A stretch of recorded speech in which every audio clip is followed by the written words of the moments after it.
साथियों नमस्कार, स्वागत है आप सभी का आप सबके अपने चैनल द साइंस टॉप में। आज हम द साइंस टॉप में जो अलग-अलग विभागों से या आयोगों से जो समीक्षा अधिकारी और सहायक समीक्षा अधिकारी की जो वैकेंसीज आती है, हम उनके बारे में डिस्कस करेंगे कि कौन से विभाग के क्या-क्या पावर होता है, क्या-क्या उसकी प्रक्रिया है, इसके बारे में डिस्कस करेंगे और कैसे उन एग्जाम्स को हम टैकल कर इसके बारे में थोड़ा बहुत हम देखेंगे, ठीक है। ये इन्फॉर्मेशन ये जो वीडियो बहुत इन्फॉर्मेटिव है। मुझे लगता है अगर आप एक प्रतियोगी परीक्षार्थी हैं या अगर ऐसे जनरल भी हैं, तो आपको ये आपके लिए वीडियो बहुत ही हेल्पफुल हो सकता है कि इससे आपको बहुत सी जानकारियाँ मिलेंगी। वीडियो थोड़ा लंबा होगा तो आप फास्ट फॉरवर्ड करके भी देख सकते हैं, ठीक है। चलिए आइए स्टार्ट करते हैं। चलिए इसमें हम ये भी देखेंगे कि किस आयोग से कब आ सकती है, ठीक है। चलिए तो अगर बात करते हैं हम एक एक आयोग की बात करते हैं हम। देखिए सबसे पहले याद रखिएगा जो आपका यूपीपीसीएल है जिसको हम अपना विद्युत निगम कहते हैं, ठीक है। इससे जो वैकेंसी आती है वो केवल एआरओ की वैकेंसी आती है। इस आयोग से आपका आरओ एआरओ जानते होंगे, आरओ हम बोलते हैं समीक्षा अधिकारी को, एआरओ बोलते हैं सहायक समीक्षा अधिकारी को। तो इससे जो केवल आती है वो एआरओ की वैकेंसी आती है, यहाँ से आरओ की वैकेंसी नहीं आती है। और ये जो आयोग है इससे जो एआरओ की वैकेंसी आती है उसका पे ग्रेड बहुत ही कम होता है। उसका पे ग्रेड जो होता है वो 4200 पे ग्रेड होता है, ठीक है। मतलब एक जो प्राइमरी टीचर का जो पे ग्रेड होता है वही इसका पे ग्रेड होता है। इनमें बहुत ज़्यादा वैकेंसीज नहीं आती है। पिछले बार जब आई थी 2021 में तो बहुत ही कम नंबर्स में आई थी। नेक्स्ट टाइम जब भी आएगी ये अच्छे नंबर में आएगी, ठीक है। हाँ, इसमें क्या-क्या प्रोज एंड कॉन्स है तो याद रखिएगा इसमें जो भी पोस्टिंग होगी वो केवल लखनऊ में ही होती है। इसका जो भी अधिकारी इसमें निकलते हैं वो सभी यहाँ पे जो शक्ति भवन देख रहे हैं आप लखनऊ में, ये सबकी पोस्टिंग लखनऊ में ही होती है। उनका जीवन पर्यंत वो लखनऊ में ही बीत जाता है, ठीक है। हाँ, इसमें प्रमोशन बहुत अच्छे हैं। 4200 से है, विद इन 3 to 4 ईयर्स आप तुरंत ही आप आरओ में प्रमोट हो जाते हो, फिर आपका पे ग्रेड बढ़ने लगता है, सेक्शन ऑफिसर, फिर आप आगे भी बढ़ सकते हैं, ठीक है। तो यूपीपीसीएल इसके जब हाँ, इसमें एग्जाम्स की बात करते हैं। इसका जो एग्जाम होता है वो यूपीपीसीएल किसी भी आयोग को दे देता है। आयोग कहने का मतलब किसी भी प्राइवेट संस्था जैसे एनटीए को दे दिया या फिर आप कह सकते हैं कि और भी आयोग को दे सकता है, ठीक है। वो लोग इसकी ऑनलाइन ही परीक्षा कराते हैं, ठीक है। इसकी परीक्षा जो ऑनलाइन होती है। इसके एलिजिबिलिटी की बात करते हैं तो एलिजिबिलिटी में याद रखिएगा इसमें वही जो यूपी में चलता है, आपका बैचलर डिग्री चाहिए आपको किसी भी समय, बीए बीएससी कुछ भी हो, बीटेक कुछ भी हो, आपने बैचलर की डिग्री आपके पास। इसके साथ साथ इसमें हिंदी की टाइपिंग मांगता है। क्या मांगता है? हिंदी टाइपिंग मांगता है, वो भी 30 की स्पीड में, कि आपको 30 की स्पीड में आपको हिंदी टाइपिंग आनी चाहिए। और इनमें जो सबसे एक ही फॉन्ट होगा तो पूर्ति देव। अगर आपको हिंदी टाइपिंग आती है तो आपको पता होगा टाइप एक फॉन्ट होता है पूर्ति देव 10, इसी में केवल ये टाइपिंग मांगता है। और किसी भी सब्जेक्ट से आप बैचलर हो तो आप इसको फिलअप कर सकते हैं। यहाँ पे कोई भी कंप्यूटर की डिग्री नहीं मांगता है, ये इसमें अच्छी बात है, ठीक है। मैं आज तक की बात कर रहा हूँ, 11 आज जून है, आज तक जो भी है उसकी बात मैं कर रहा हूँ, ठीक है। यूपी पिछला इसका फॉर्म भी महंगा आता है, इसका फॉर्म भी करीब 1200 से 1300 का फॉर्म आता है, तो भी आप ध्यान देंगे। और वही जो यूपी में चलता है जनरल के लिए 40 साल मिनिमम होता है, ये इसके लिए, ठीक है। इसमें सबसे अच्छी बात यह है कि अगर लखनऊ के आसपास है कहीं पे भी अगर आपको लगता है कि हाँ, लखनऊ में सेटल होना है तो वैकेंसी आपके लिए बहुत अच्छी है। इसमें जो पेपर की बात करेंगे, पेपर में भी आपके वही 100 क्वेश्चन आते हैं। इसका इसमें कंप्यूटर का क्वालिफाइंग, कंप्यूटर का पेपर जो होता है जो कि क्वालिफाइंग होता है, और कंप्यूटर का पेपर इसमें अच्छा आता है, जो कि 50 मार्क्स का जो पेपर होता है कंप्यूटर वाला, वो बहुत ही अच्छा मतलब टफ आता है। और इसमें आपको 20 क्वेश्चन गेन करने होते हैं। 20 क्वेश्चन आपको किस तरह गेन करने होते हैं इसमें आप याद रखेंगे, जो कि अलग अलग शिफ्ट में होता है, तो इसमें नॉर्मलाइजेशन की प्रक्रिया भी होती है। जब भी ये फॉर्म आता है इसमें बहुत ही फास्ट होता है, तुरंत ये लोग एग्जाम बहुत फास्ट कराते हैं। इसके साथ साथ ये लोग टाइपिंग वगैरह करके बहुत जल्दी ये रिजल्ट अपना देते हैं, ठीक है। तो इसको याद रखिएगा, यूपी पे से जब भी वैकेंसी आने की होगी मैं आपको इसके बारे में नोटिफाई कर दूंगा, ठीक है। आइए हम बात करते हैं अगले आयोग के बारे में। हाँ, इन सब आयोग के बारे में एक जनरल आपको व्यू दे रहा हूँ मैं। बहुत जल्दी इन सब के बारे में डिटेल एनालिसिस वीडियो भी आता रहेगा, ठीक है। चलिए नेक्स्ट हम बात करते हैं विधानसभा कार्यालय की। देखिए दो ही कार्यालय बहुत फेमस है, एक विधानसभा कार्यालय और एक विधान परिषद कार्यालय। तो आपको पता है ये भी पावर के केंद्र हैं, विधानसभा कार्यालय और विधान परिषद दोनों ही पावर के केंद्र हैं। ये अपनी खुद की, क्योंकि इनका खुद का कोई आयोग तो है नहीं, तो ये अपनी जो समीक्षा अधिकारी और सहायक समीक्षा अधिकारी की जो आरओ एआरओ बोल सकते हैं आप, इनमें जो आरओ एआरओ होते हैं इनके लिए जो ये वैकेंसीज निकालते हैं ये किसी भी प्राइवेट संस्था को दे देते हैं और वो लोग उसका एग्जामिनेशन कराते हैं। अभी पूर्व के वर्षों में जो हुआ था वो बहुत ही धांधली की भेंट चढ़ गया था। बोला तो ये क्या था, जो समाचार पत्रों में आया था, ज़्यादा इस बारे में तो बोलूंगा नहीं मैं। समाचार पत्रों में आया था और कुछ विद्यार्थी ये बोल रहे थे, बहुत सी जगह इसमें बहुत धांधली धांधली के ऐसे होते कि ऐसे कर्मचारी हो गए, यहाँ हो गए, वहाँ हो गए। तो हाईकोर्ट ने भी इसमें एक हस्तक्षेप लिया और बोला है कि अब जो विधानसभा और विधान परिषद कार्यालय है वो अपनी वैकेंसी खुद न करा के वो लोक सेवा आयोग के माध्यम से कराएं, या अगर उनकी वैकेंसी अगर 4200 ग्रेड पे की है तो फिर इसको यूपी ट्रिपल से कराने के लिए बोला गया, ठीक है। देखिए क्या करता है वो आयोग के ऊपर है। हाँ, इनमें भी वही है कि मिनिमम एज आपकी 40 साल होनी चाहिए और फिर मैक्सिमम कुछ भी हो सकता है। इसका भी फॉर्म बहुत महंगा था, इसका फॉर्म भी करीब 1000 रुपये से ऊपर इसका भी फॉर्म था। अब अगर लोक सेवा, भाई लोक सेवा को सब दे देना चाहिए, आराम से वो कराता रहा, ठीक है। हाँ, याद रखिएगा इसमें आरओ के लिए वही जनरल है कि आपको कोई किसी भी सब्जेक्ट से आपका ग्रेजुएट होना चाहिए, ठीक है। बट एआरओ में फिर से इसमें ओ लेवल मांगता है। वो लेवल इसके समकक्ष कोई योग्यता हो। इसके साथ साथ हिंदी टाइपिंग वही 25 वर्ड आपकी हिंदी टाइपिंग होनी चाहिए, जो कि खुद देर फॉन्टी ज़्यादा मांगता है, ठीक है, इसको आप याद रखेंगे।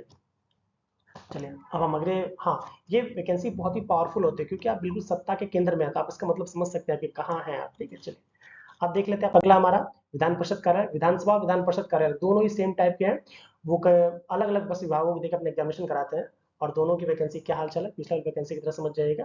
अगर गवर्नमेंट इस पर ध्यान देती है, योगी बाबा ध्यान देते हैं, तो हो सकता है कि वैकेंसी आपकी लोक सेवा आयोग के पास चली जाए तो बहुत बेटर है, सबके लिए अच्छा होगा, धांधली कम होगी और सब लोग इसमें सेलेक्ट हो सकते हैं, ठीक है। चलिए इनमें बहुत ज़्यादा पोस्टें नहीं होती, इसमें बहुत ज़्यादा प्रमोशन भी नहीं होता। हाँ, ये आराम की नौकरी है कि आपकी ज़िंदगी लखनऊ बहुत आराम से बीत जाएगी, ठीक है, और आप एक रसूखदार लोगों के साथ रहेंगे तो आपका कह सकते हैं कि आप समझ गए होंगे आगे, ठीक है। चलिए आगे देखते हैं हम। अगली हमारी वैकेंसी आती है इलाहाबाद हाई कोर्ट से। इलाहाबाद हाई कोर्ट की वैकेंसी बहुत फेमस होती है, जो हर साल या 1 साल गैप करके आती ही रहती है। यहाँ पे जो 2 टाइप की वैकेंसी आती है, एक आपका आरओ होता है, वैकेंसी एक ही साथ आती है, एक होता है आरओ और एक होता है आपका एआरओ, ठीक है। पिछले साल इससे पिछले साल जब भी वैकेंसी होती है तो ऑफलाइन मोड में होती थी, बट अब ये वैकेंसी ऑनलाइन, पिछले साल से वैकेंसी ऑनलाइन मोड में हो रही है, ठीक है। अब ऑनलाइन मोड, हाँ, इसमें जो अगर बात करते हैं क्या इसमें एज क्राइटेरिया की, इसमें जो एज क्राइटेरिया देखिएगा, जनरल के लिए 35 साल है, हर जगह यूपी में आपका 40 साल होता है, बट यहाँ 35 साल है, और जो अदर कैटेगरीज है उनके लिए फिर छूट मिलती रहती है, जैसा लोकसभा आयोग और अदर में मिलता है, ठीक है, 35 साल। इसमें अगर बात करें एलिजिबिलिटी की बात करें, इसमें किसी भी सब्जेक्ट से आपका बैचलर की डिग्री होनी चाहिए, किसी भी सब्जेक्ट से बैचलर, कोई मतलब नहीं, बीए बीएससी शास्त्री आपने कुछ भी किया, डजेंट मैटर। हाँ, इसके साथ साथ आपको ट्रिपल सी, अगर आप ना किया तो आप कर लीजिए, ट्रिपल सी आपको, आपके पास सर्टिफिकेट होना ही चाहिए, अगर हायर है तो अच्छी बात है, ट्रिपल सी या कम से कम आपके पास होना चाहिए, ठीक है। इसके साथ है इसमें इंग्लिश टाइपिंग मांगता है, उसमें 25 वर्ड से अधिक की आपकी स्पीड होनी चाहिए।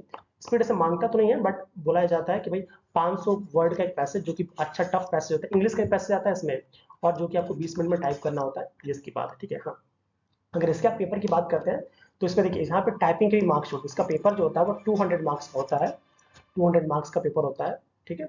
इसमें भी हम डिस्कस करेंगे बाद में। 200 मार्क्स का पेपर होता है जिसमें 200 क्वेश्चंस आते हैं, यहाँ पे इंग्लिश पूछी जाती है।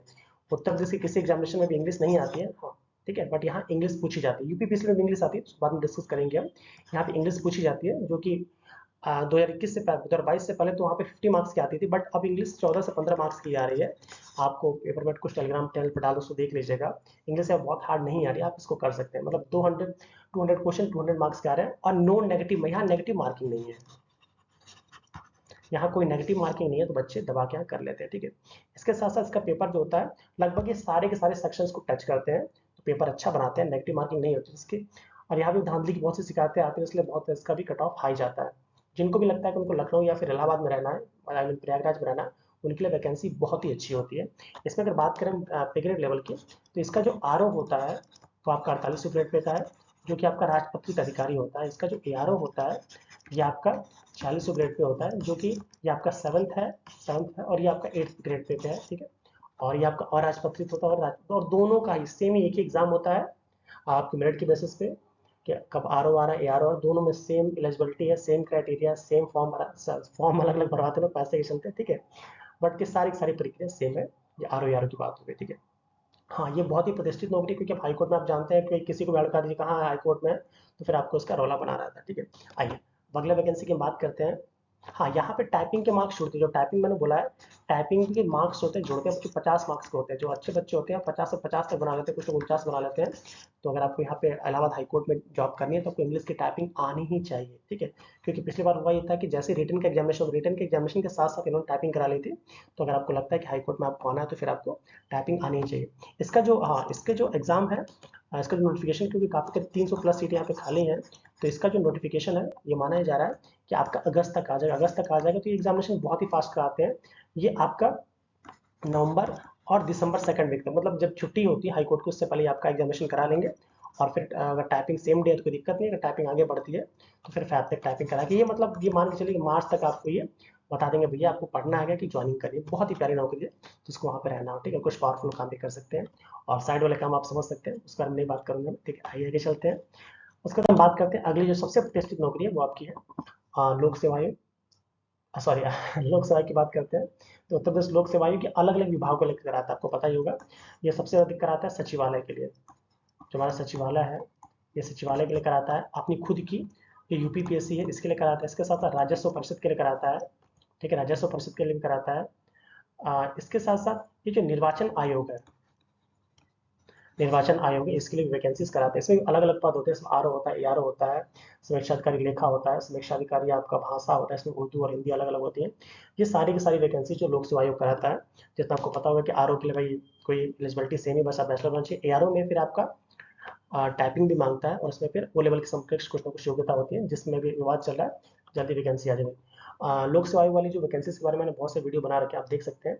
इससे रिलेटेड और भी वीडियोस मैं बनाता रहूँगा, ठीक है। इसका जो पैटर्न है, सिलेबस है, वो सब आपको पता है। फॉर्म तो सबसे सस्ता है इसका, ठीक है। 125 का फॉर्म ही है जनरल के लिए, ठीक है। उसके बाद अगर बात करते हैं कि इसके पैटर्न के लिए, तो मैंने इसके लिए वीडियो बना रखे हैं, जिसको आप देख सकते हैं, ठीक है। इस तरह के और भी वीडियोस, इन्फॉर्मेटिव वीडियोस मैं बनाता रहूँगा। आप अपना सहयोग दिए रहिए, ठीक है। और जो भी आपके available comments, please comment box में जरूर लिखिए। मैं लोक सेवा पर भी काफ़ी वीडियो बनाऊंगा, फिर इलाहाबाद हाईकोर्ट पर बनाऊंगा। तो आप सहयोग बनाए रखिए, और जो भी गलती है उसको क्षमा करते रहिए। और प्लीज़ हमारे चैनल को लाइक शेयर और सब्सक्राइब करिए। और जो भी आपके अवेलेबल कमेंट्स हो, उसको प्लीज़ कमेंट बॉक्स में जरूर दीजिए। हाँ, जब पावर की बात मैं करा, तो सबसे पावरफुल आपका जो आरोप होता है, वो भी था सचिवालय का। तो भाई आप किसी से बताएंगे भाई सचिवालय में आप काम कर रहे हैं, लोक सेवा आयोग, हाँ, लोक सेवा आयोग में जो होता है, जैसे मैंने बोला अलग अलग विभाग, लोग ये आपका अराजपत्रित होता है, बट आरओ जो यहाँ का होता है राजपत्रित होता है, बहुत ही पावरफुल होता है। कहीं भी फोन करिए, आपका काम आराम से चल जाता है, ठीक है। और आप किसी को बताएंगे भाई कि हम सचिवालय में, तो फिर आपका बौखाल अपने आप बन जाता है हर विभाग में। तो जो सबसे पावरफुल है आपका, वो जो सचिवालय का जो आरओ होता है, सबसे पावरफुल है। फिर आप हाईकोर्ट को कह सकते हैं, ठीक है। क्योंकि लोक सेवा आयोग में जो बनता है, वो बहुत ज़्यादा पावरफुल है, क्योंकि भाई एक कार्यालय में आप रहेगा ना, तो किससे आपको मतलब है नहीं, जहाँ पब्लिक डीलिंग है ही नहीं, वहाँ पे पावर कैसा है, ठीक है। तो इसकी बात देखते हैं। चलिए, आज के लिए इतना ही। मिलता है अगले वीडियो में। Till then keep learning, keep smiling.